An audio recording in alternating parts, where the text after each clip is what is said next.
D.E. Shaw just told its investors it will take 4 years to get their money back in full. Millennium already asks for 5. Citadel asks for 4. Chris Rokos, running a $22 billion macro fund, chose something else: a fee hike, a hard cap on assets, and money handed back. Same wall. 4 completely different levers. So here's the question this film answers.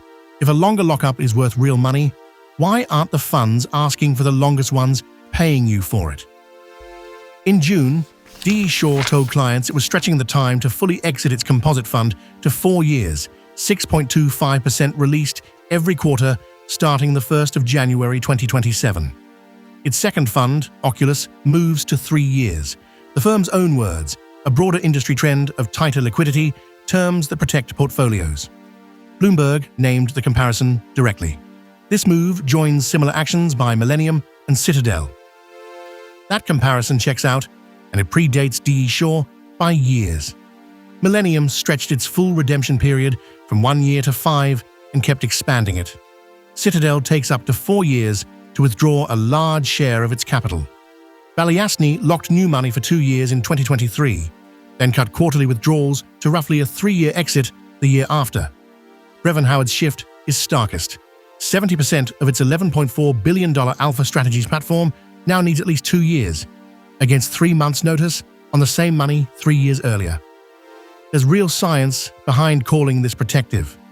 A 2021 Federal Reserve staff paper on the March 2020 crisis found that funds with stricter share restrictions pulled back less from treasury market making because their capital couldn't run. Its own number for the median fund at the time, at least 30 days notice before the first 1% of investor capital is redeemed. Locked-up capital can't demand its money back into a falling market. A lockup is a contractual promise, agreed up front, that capital cannot leave before a set date. A gate is different. It's the manager's own emergency power to block withdrawals mid-crisis, used after the fact. One is priced in advance. The other is a decision made under pressure by the person with the most to lose from the truth. Locked-up capital can't demand its money back into a falling market, so the fund never has to sell a position it likes at a price it hates just to make one investor whole. A fund's edge doesn't scale with its capital forever. Add another dollar, and it either dilutes every existing dollar's return or forces the manager into worse trades. Every manager who runs money long enough hits that wall. What varies is which lever a firm pulls. Raise the price of running the money, cap the quantity you run, or extend the duration you get to hold it for. Duration buys time to hold a position through volatility without being forced out. Quantity caps the size of the book against the depth of the market it trades. Price simply rations demand. Chris Rokos pulled the first 2 levers in the same 12 months. D.E. Shaw pulled the third. His fund had gained around 21% for full year 2025. In July, Rokos Capital told investors it would raise its management fee to 2.75% and its performance fee to 25% over 3 years. Investors who disagreed were offered a chance to redeem instead. A firm representative said nobody took it. A few days later, the firm capped assets at $20 billion and started handing money back, citing talent constraints and limited capacity. Run the arithmetic on the reported number against the new cap. More than $22 billion capped at 20. That's at least $2 billion walking back out the door in weeks by the fund's own choice. Neither press release states that figure outright. I built it myself from the 2 disclosed numbers. Rokos runs discretionary rates and macro through a single risk taker, and his capacity is bounded by how much of one instrument he can move without moving the price against himself. A longer lockup doesn't make the government bond futures market any deeper. Size and price do. D.E. Shaw, Millennium, Citadel, and Balyasny run internally levered, pod-based books where the binding constraint is closer to what the Fed paper measured. Can the fund hold its book through a shock? Duration fixes that constraint directly. One flag before I lean on this pattern, because it cuts against the clean version. D.E. Shaw has pulled the quantity lever before, for capacity reasons. It returned client profits most years since 2018 to keep its funds from outgrowing their opportunity set. In January 2026, 5 months before extending its lockups, it broke that habit and kept the cash instead. One fund reaching for two different levers inside a single year doesn't wreck the pattern. It does mean I'm reading a tendency from a handful of cases, not a settled law. Here's the mechanism worth dwelling on, because it explains why duration is the tool multi-manager platforms reach for. A 2010 NBER paper by Andrew Ang and Nicholas Boland modeled an investor's decision to withdraw as a real option and priced lockups and notice periods as restrictions on exercising it. The central estimate, a 2-year lockup with a 3-month notice period, costs a moderately risk-averse investor approximately 1% of the initial investment as a one-time hit. Then, the sentence that explains why platforms prefer fixed terms to ad hoc gates. The cost of illiquidity can easily exceed 10% if the hedge fund manager can arbitrarily suspend withdrawals. 1%, dated and bounded. 10% or more, discretionary and unbounded. A dated contractual lockup is a known cost. A manager's discretion to freeze withdrawals whenever it suits the fund is not bounded at all. That gap is why a fund would always rather sell you a lockup and reserve the right to freeze you later. I'd point to our own reporting on what an unbounded restriction costs once investors actually hit it. When a private credit fund's redemption queue filled at just 27% of what was requested, fresh fundraising fell 69% year over year in the same quarter because no advisor wants to explain a queue to a client. A fixed lockup never produces that queue because the investor never had the right to be in it. There's a second reason a fund wants duration beyond crisis survival. A 2018 paper by Juhani Linenma and Alan Moreira models lockups as a fix for a delegation problem.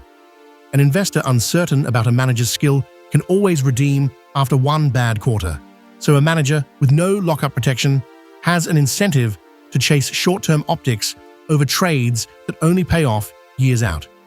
Their calibration: the average manager gives up 146 basis points of expected annual return doing exactly that, falling to about 80 once a fund survives its first year, absent adequate capital stickiness. Longer lockups aren't only about surviving the next crisis. They let a manager actually run the strategy the fund is paid to run. Point72's own regulatory filing says the quiet part plainly. There is no limit on the amount of pass-through expenses that may be charged, regardless of the performance of any Point72 fund. The same filing states that leverage may also be used to meet withdrawals, which would otherwise result in the premature liquidation of investments. That's a direct admission in a legal document of the exact mechanism this film turns on. Work the actual fee data, because the fee data is the kill. Seward and Kissel's own annual study found established managers charging 1.8% plus 20% on their standard share class. Newer managers offering real quarterly liquidity charge 1.4% plus 17%. Ang and Boland's table says an investor giving up a 2-year lockup alone should be paid 2.65 percentage points a year or more. Instead, the funds asking for the longest commitments charge the highest prices. The math runs backwards from what the option pricing literature says it should. I should name the honest objection before a reader finds it.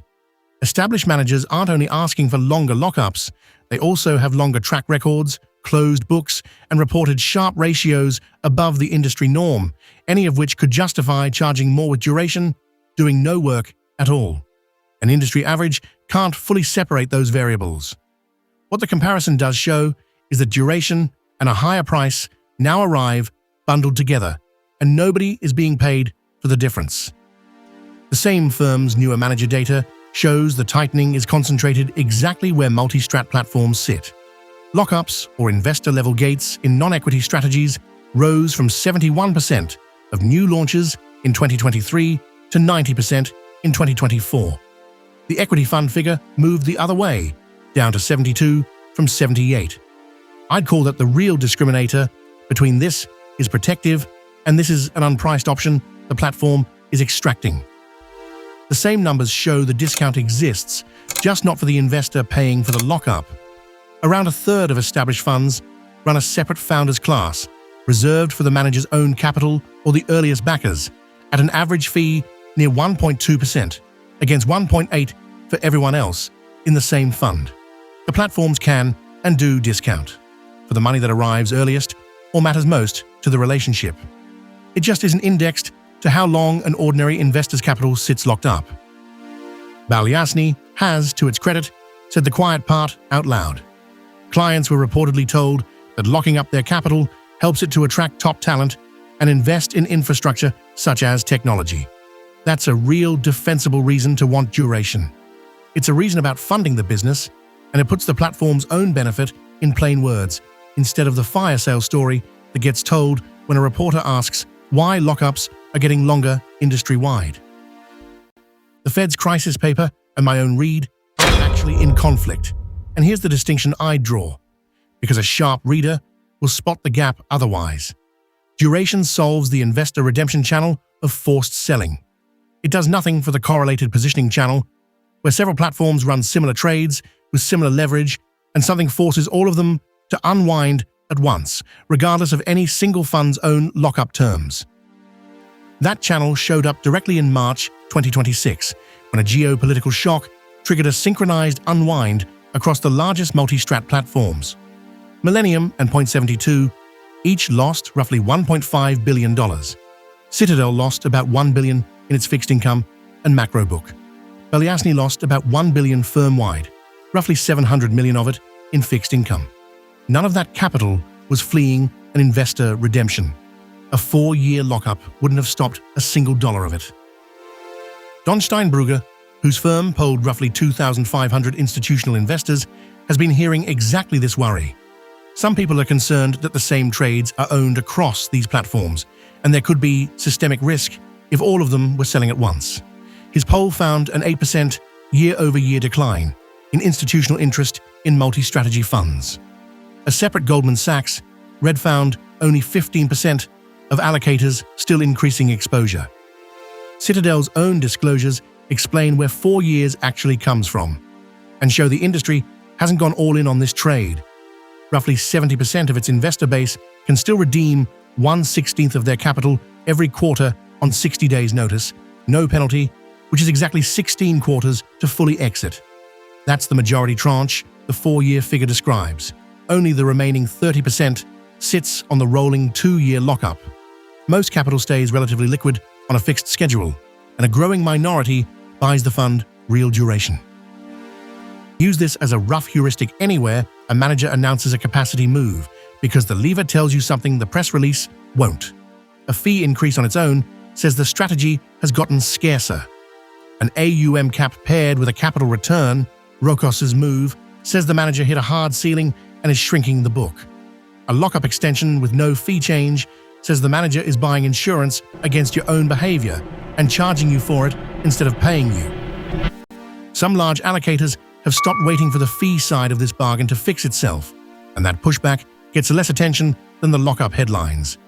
New Mexico's pension chief investment officer has drawn a hard line. If you're taking more than half of the profits, we won't even talk to you. Texas Teachers wants at least 70% and led an open letter that now carries more than 60 signatories from pensions, endowments, and sovereign wealth funds. None of them are negotiating lockup length directly, only the fee side, since that's the lever they have.